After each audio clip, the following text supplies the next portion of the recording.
रूस का खार्किव के एक और इलाके पर कब्जा हुआ है। विध्वंसक जंग के बाद इवानोव्का पर रूस का कब्जा।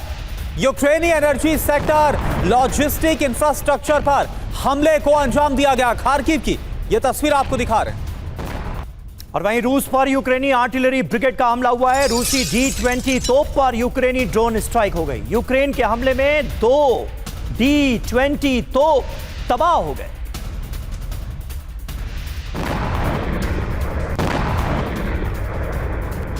तो दो बड़ी खबरें तस्वीरों के साथ आपके सामने हैं। लॉजिस्टिक इंफ्रास्ट्रक्चर पर देखिए कैसे हमले हुए हैं, और यूक्रेन के हमले में 2 D-20 तोप रूस की तबाह कर दी गई। रूस का खार्किव के एक और इलाके पर हो गया है कब्जा, जिसका नाम है इवानोव्का। इस पर पूरी तरह से रूस का कब्जा हो गया है। तो हमलों के बीच लगातार रूस आगे बढ़ रहा है और यूक्रेन की जमीन पर कर रहा है कब्जा।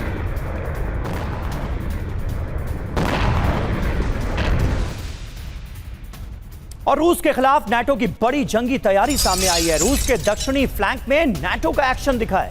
नाटो ने रूसी सीमा के पास एयर पेट्रोलिंग बढ़ा दी है। ब्लैक सी में निगरानी विमान के साथ सैन्य अभ्यास किया जा रहा है।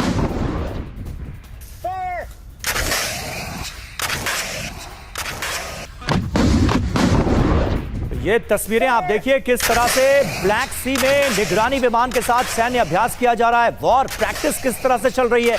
रूसी सीमा के पास भी एयर पेट्रोलिंग बढ़ा दी गई है। तस्वीरें आपके सामने हैं वॉर प्रैक्टिस की, किस तरह से युद्धाभ्यास किया जा रहा है। रूस के दक्षिणी फ्लैंक में नाटो का यह एक्शन देखने को मिल रहा है।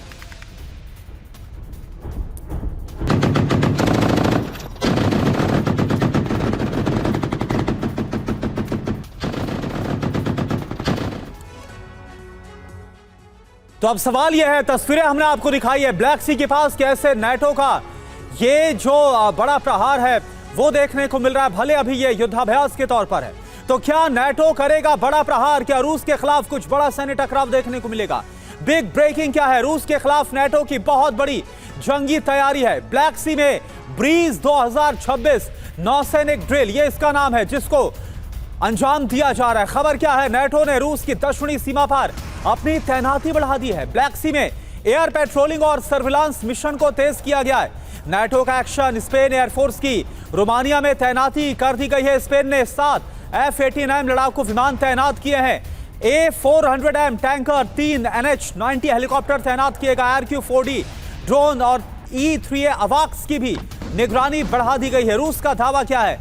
नाटो की तैनाती से इलाके में तनाव और ज्यादा बढ़ेगा।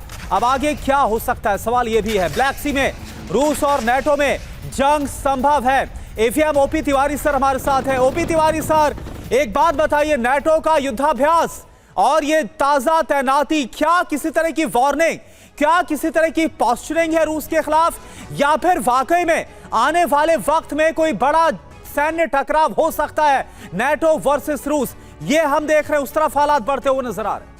करुणा, देखो, नाटो एक ऑर्गेनाइजेशन बना था। नाटो के जो यूरोप के जितने भी देश थे वो चाहते थे, अकेले उन्होंने अपनी सुरक्षा के इंतजाम बहुत मजबूत नहीं किया हुआ, बिकॉज अमेरिका के भरोसे थे। हाँ, अब सारे इकट्ठा होकर अब रूस से लड़ सकते हैं, ये देखने की बात है। इतने सेकेंड वर्ल्ड वॉर के बाद से कोई डायरेक्ट वॉर यूरोप के किसी देश ने लड़ाई नहीं की है। तो ये तो प्रूव है कि इनकी फौज में जंग लग चुकी है। यही रशिया बार बार टेस्ट करना चाहता है, टेस्ट कर भी चुका है। अभी जैसे बल्गेरिया और जर्मनी में ड्रॉप किया उसने, इसके पहले रोमानिया और पोलैंड में डाला था। रोमानिया में तो भी हुआ, पोलैंड में भी, कि उनके फाइटर्स एयरबोर्न हुए और उसको टारगेट भी नहीं कर पाए। इसका मतलब कि उनका आइडेंटिफिकेशन भी कमज़ोर था और टारगेट करना, डिस्ट्रॉय करने की कैपेबिलिटीज नहीं थी। तो 2 जगह टेस्ट कर चुका था। जहां जर्मनी और बल्गेरिया का सवाल है, जर्मनी का देखिए, जर्मनी थोड़ा सा अलग रहा है यूरोपियन नेशन से, वो थोड़ा अपने आप को अलग करना चाहता था। तो हो सकता है ये सब अटैक होते रहेंगे तो ये देश अपने आप को नाटो से दूर होते रहेंगे। अब जहाँ तक एरियल सवाल है, ये कंबाइंड इफेक्ट दिखाने की कोशिश कर रही है, हम मजबूत हैं, लेकिन ये एक देश दूसरे के लिए खड़े होंगे कि नहीं, एक बहुत बड़ा क्वेश्चन मार्क है। अगर इंग्लैंड पर अटैक किया तो फ्रांस उसके साथ खड़ा होगा कि नहीं, जर्मनी खड़ा होगा कि नहीं, बिकॉज ये छोटे छोटे देश हैं। इनकी जो जोग्राफिकल एरिया है, जोग्राफी है, यूक्रेन से कई गुने छोटे हैं।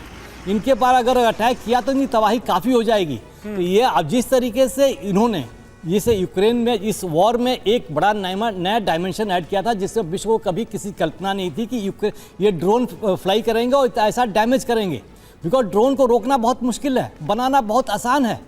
ड्रोन की मैन्युफैक्चरिंग कोई फैक्ट्री तो नहीं है कि जहां रशिया उसको डिस्ट्रॉय करे। ये तो हर फर्नीचर फैक्ट्री में, छोटे घरों में बनते हैं। इसमें नाटो देश उसको आर्मामेंट्स और ये सॉफ्टवेयर पैकेज सप्लाई कर रहे हैं ताकि ये बनता रहे। तो उसको काउंटर करने के लिए नाटो को डराना अत्यंत आवश्यक है पुतिन के लिए। ये समय समय पर टेस्ट करते रहेंगे। अगर नाटो माइनस अमेरिका ने अगर रशिया के ऊपर अटैक किया तो यूरोप के काफ़ी देश तबाह हो जाएंगे। इनके पास इंफ्रास्ट्रक्चर यूक्रेन जैसा नहीं है, एरिया यूक्रेन जैसा नहीं है कि वो बच सकते हैं। ईरान इतना बड़ा नहीं है, ये छोटे छोटे देश है। अगर एक स्ट्रेटेजिक टारगेट अच्छी तरह डिस्ट्रॉय किया तो ये परेशान हो जाएंगे। ये यूरोपियन नेशन को भली बात मालूम है, ये कोशिश कर रहे हैं, लेकिन ये समझ में नहीं आ रहा कि यूक्रेन की जो हेल्प कर रहे हैं, यूक्रेन की मदद कर जाए तो रशिया ऐसी गलती नहीं करेगा कि नाटो के यूरोपियन देशों को वॉर में इन्वॉल्व करने की कोशिश करे। ये पुतिन का डेस्परेट अटेम्प्ट होगा, बिकॉज जिस तरीके से इनके ऑब्जेक्टिव्स थे वो पूरा नहीं हो पा रहे हैं। 4 साल हो गए हैं, जनता वहाँ उनके परेशान हो गई है, पुतिन से ही परेशान हो गई है। तो पुतिन अगला स्टेप क्या लेंगे? हो सकता है कि नाटो किसी देश को स्ट्राइक करें, इसका अंदेशा नाटो देशों को है। तो अपने आप को दिखाने की कोशिश कर रहे हैं कि हम एक साथ हैं और आपसे हम मुकाबला कर सकते हैं, लड़ सकते हैं। इसकी गलतफहमी आप में नहीं होनी चाहिए। ये देखने की बात है कब तक चलता है। ठीक बात है, कम से कम ये जताने की कोशिश तो जरूर नाटो देशों की तरफ से की जा रही है और रूस भी एक तरह से परीक्षा लेता दिखता है।